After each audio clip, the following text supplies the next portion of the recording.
ঈদ মোবারক সোমাইয়া। ঈদ মোবারক। নাস্তা রেডি করছো? হ্যাঁ, তুমি ফ্রেশ হও, দিচ্ছি। আচ্ছা ঠিক আছে। সোমাইয়া, তুমি চালের আটা রুটি বানাইছো?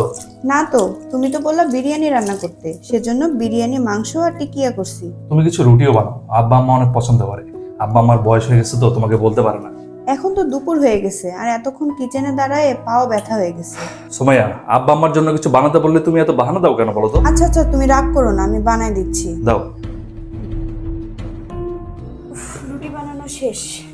আচ্ছা শোনো, জসিমার রফিকের সঙ্গে কথা হলো, ওদের বউ বাচ্চা সব বিকেলে বাসায় আসতে বলছে। বিকেলে? বিকেলে ভাবলাম আব্বু আম্মুর সাথে গিয়ে দেখা করব, ঈদের দিন ওদেরও ভালো লাগতো। ঈদের দিনে কেন যাইতে হবে? আগামীকাল যাবা, পরশু দিন যাবা, সমস্যা নাই তো। আচ্ছা ঠিক আছে। এই তোরা কোথায়? এদিকে সন্ধ্যা হয়ে গেছে, আম্মা অস্থির হয়ে গেছে তোদের সঙ্গে দেখা করার জন্য। আজকে হবে না ভাইয়া, আমার শ্বশুরের কিছু গেস্ট আসছে। সকাল থেকে কত রান্না বান্না করলাম, আর এখন আমি না থাকলে নাকি হবেই না। কি বলিস না বলিস। আচ্ছা দাঁড়া, আমি জামাইকে ফোন দিচ্ছি, রাখ। তোমার বোনের জামাই আর কি বলবে, আসলে শ্বশুর বাড়িতে মেয়েদের কষ্ট কেউ বোঝে না। সবাই তো আর তোমার মতো ভালো মানুষ না।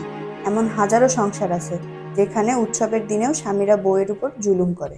স্ত্রীর হাতের রান্নার স্বাদ আর ত্যাগের কারণেই আমাদের ঈদগুলো এত গোছানো এবং সুন্দর হয়। ঈদ মুবারক।